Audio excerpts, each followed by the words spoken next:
and always surround death with joyous rites, because this is the opportunity for the greatest of all experiences, when you can finally let go because you know there's nothing else to do. So we get finally, not quite finally, to the void, the shunya. And what then? When you get to the void, there is an enormous and unbelievable sense of relief. That's nirvana. Phew, as I gave a proper English translation of nirvana.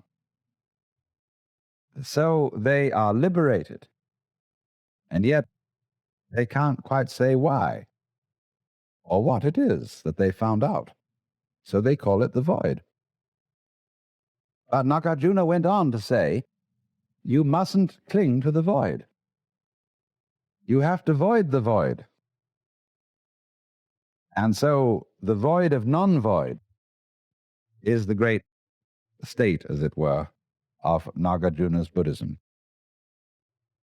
But you must remember, all that has been voided, all that has been denied, are those concepts in which one has hitherto attempted to pin down what is real. The void, shunyata, is like space. Now, space contains everything: the mountains, the oceans, the stars, the good people and the bad people, the plants, the animals, everything. Now, the mind in us, the true mind, is like that. You will find that when Buddhists use the word mind, they've several words for mind, but I'm not going into the technicality at the moment. They mean space. See, space is your mind. It's very difficult for us to see that because we think we're in space and look out at it.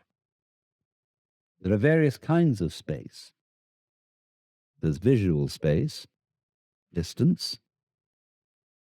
There is audible space, silence.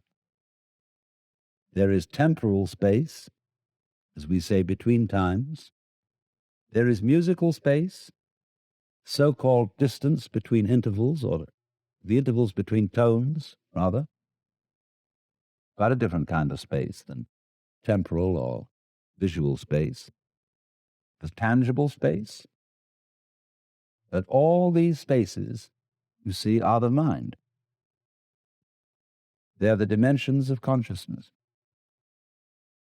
And so, this great space, which every one of us apprehends from a slightly different point of view, in which the universe moves, this is the mind.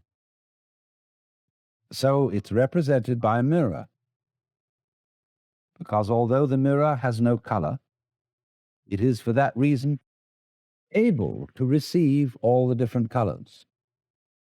Meister Eckhart said, in order to see color, my eye has to be free from color.